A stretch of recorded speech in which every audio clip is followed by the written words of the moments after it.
Natyra ishte njëherë njëkohë një element thelbësor i identitetit të shqiptarëve, burim frymëzimi për shpirtin kombëtar, një mrekulli që duhej jetuar, ruajtur e mbrojtur. Sot ajo shfaq një realitet ku idealizimi i së dieshmes përplaset shpejt me problematikat që hasen nga veriu në jug. Projekti Grinal, që financohet nga Agjencia Ndërkombëtare Suedeze për Bashkëpunim dhe Zhvillim, me fondet e qeverisë suedeze dhe që zbatohet nga Koplan, Viselbenia dhe Kozv, po përpiqet në të gjithë Shqipërinë të mbështesë organizatat e shoqërisë civile që kanë në fokus mjedisin. Që nga ndotja e ujit, tokës, ajrit deri te shpyllëzimi apo fragmentarizimi i zonave të mbrojtura, organizatat e mbështetura nga Grinal jo vetëm po japin zë problematikave madhore mjedisore, por po marrin masa konkrete për adresimin e tyre. Sot jemi në basenin Ishëm, ku problematika për sa i përket ndotjes është alarmante, pra është lumi më i ndotur dhe njëkohësisht ndër 10 më të ndotur në Bashkimin Evropian. Këto fakte janë me të vërtet për të adresuar organeve ligjzbatuese vendore dhe qendrore në mënyrë që të merren sa më shpejt masa për të mos patur pikën e moskthimit.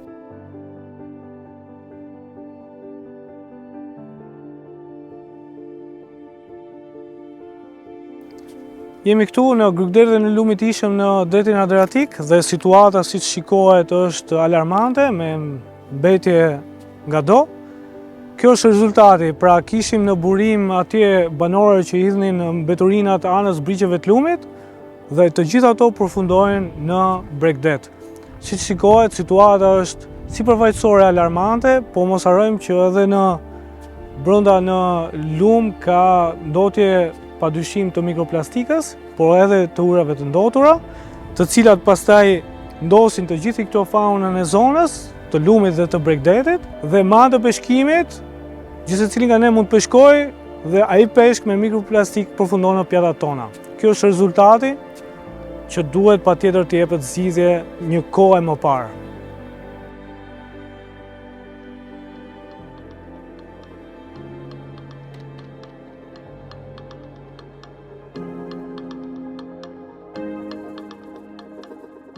Kur flasim për cilësinë e ajrit, flasim për një ndër problemet më të mëdha mjedisore që qytetet të mëdha si Tirana hasin.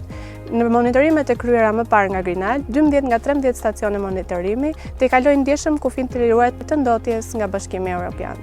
Ndër burimet kryesore të ndotjes mund përmendim automjetet e vjetruara, trafikun, aktivitetet intensive urbane dhe aktivitetet intensive ndërtimore, të cilat ndër të tjera shkaktojnë rritjen e temperaturave zonale, duke shkaktuar dhe krijuar ato që ne i quajmë shujtë nxehtësisë urbane. Për të kuptuar më mirë situatën aktuale, Grinal ka krijuar rrjetin e tij të monitorimit me 6 bashki në të gjithë Shqipërinë, ku përveç parametrave mjedisor monitorohen edhe parametra metodologjik si temperatura.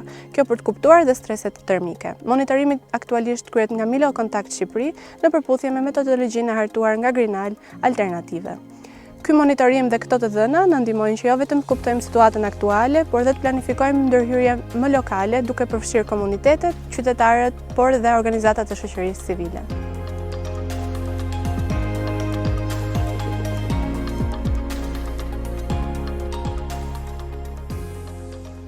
Në kuadër të projektit Grinal, organizata lokale Wellpoint ka ndërmarrë një iniciativë për monitorimin e 2 bioindikatorëve, pilivesave dhe makrofiteve për të bërë një vlerësim ekologjik të 2 ekosistemeve të rëndësishme, jo vetëm në Shqipëri, por në gjithë rajonin, siç janë liçeni i Shkodrës dhe lumi Buna.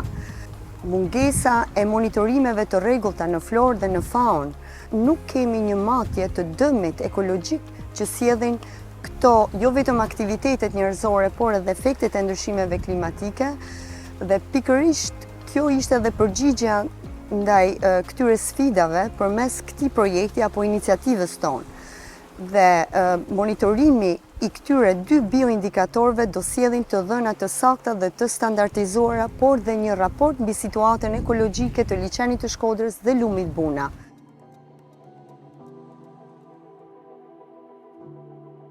Kemi bërë monitorimin, vlerësimin, analizimin e ndotjes së mjedisit për shkak të shfrytëzimit të industrisë minerare, të industrisë nxjerrëse, siç thuhet ndryshe, dhe kemi konstatuar se ka problematika qoftë në ujë dhe qoftë në tokë në lidhje me praninë e metaleve të rënda.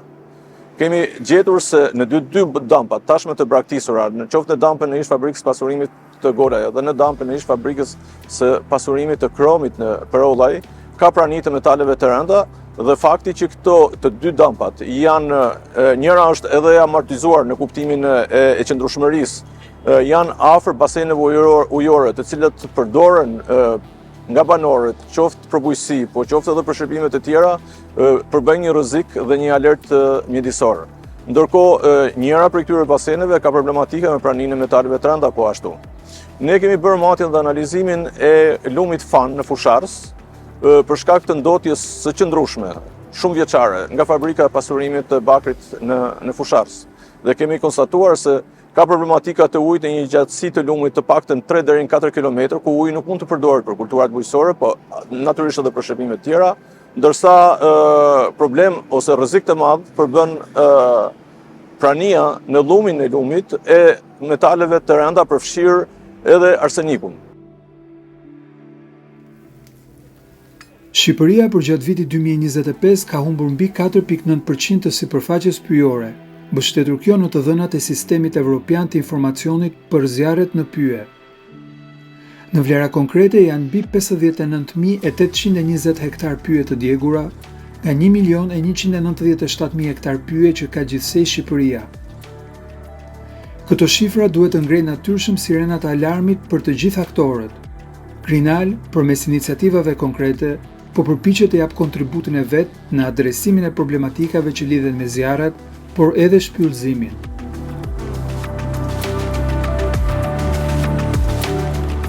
Falë kësaj iniciative që po zbatojmë në Bashkinë e Fusharësit të Pukës, kemi menduar ndërhyrje inovative për zgjidhjen e këtij problemi, siç janë vendosja e kamrave infrared në pikat me riskun më të lartë për zjarrin e pyje dhe kullota, si dhe monitorimi i tyre në kohë reale nëpërmjet dronëve. Gjithashtu, do vendosen 2 kulla vrojtimi në secilën bashki për monitorimin e zjarreve në një sipërfaqe shumë të madhe, për sinjalizimin në kohë dhe parandalimin e zjarreve në pyje kullotave. Gjithashtu, ndër aktivitetet tjera kryesore është rehabilitimi i sipërfaqeve degraduar nga zjarret ndër vite nëpërmjet mbjelljeve të reja, duke shtuar gjelbrimin dhe duke rritur sipërfaqet pyjore në këto 2 bashki.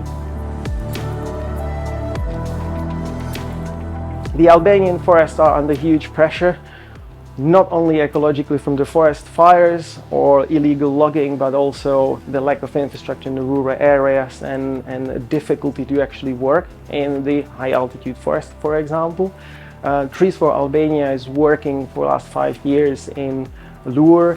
We're working on the reforestation project. We have established a tree nursery, we have a seed collection, and we work with the community, we employ the local community to actually reforest and help with restoring damaged areas in the national park. Thanks to Greenal, we have been able to open a new tree nursery in Voskopoj in South Albania, and that's the first step to create this reforestation network which we are kind of trying to build.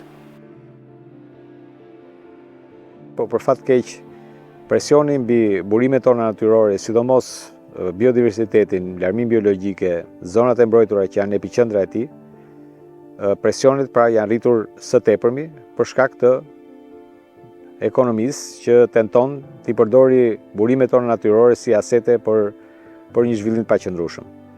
Ndaj, në gjithë këto vite të fundit ne jemi të përfshirë forcisht në advokaci, hapur këtu, theksuar këtu fushata që kanë qenë deri diku të suksesshme, e disa tjera jo dhe aq. Sidomos në vitet e fundit jemi të përfshirë në kundërshtimin e ndryshimeve ligjore që cënojnë gjithë biodiversitetin kombëtar nëpërmjet cënimit të sipërfaqes të zonave të mbrojtura. Pra, edhe projekti Greenal, në cilin ne jemi të përfshirë, kontribuon pikërisht në përmbushjen e këtij misioni që ne kemi, por nëpërmjet një rasti konkret ku ne punojmë në zonën e Vjosnartës për të njohur më nga afër impaktet e ndërtimit të aeroportit në botën e egër, jo vetëm, po edhe në sigurinë ajrore, dhe për të bërë njohur publikun me këtë rrezik që i kanoset jo vetëm biodiversitetit, por edhe sigurisë njerëzore. Organizatat kërkojnë nga institucionet vendore dhe qendrore të bëjnë më shumë në nivel monitorimi apo ngritje të task forcave të dedikuara për përballimin e shqetësimeve më imediate. Ato po punojnë në angazhimin e komuniteteve në çështjet më madhore që cënojnë sot natyrën shqiptare, si dhe ndërgjegjësimin e tyre për rolin që duhet të luajë gjithsecili në të ardhmen e gjelbër të vendit. Nevojitet një bashkërendim i punës mes institucioneve, organizatave dhe ekspertëve për të adresuar problematikat që t'i kalojnë kapacitetet e një aktori të vetëm për të dhënë zgjidhje. Grinal ndërkohë do të jetë këtu, gati për të bërë një zë, mbështetje, por edhe influencues në drejtim të politikave që mbrojnë dhe zhvillojnë në mënyrë të qëndrueshme mjedisin dhe natyrën shqiptare.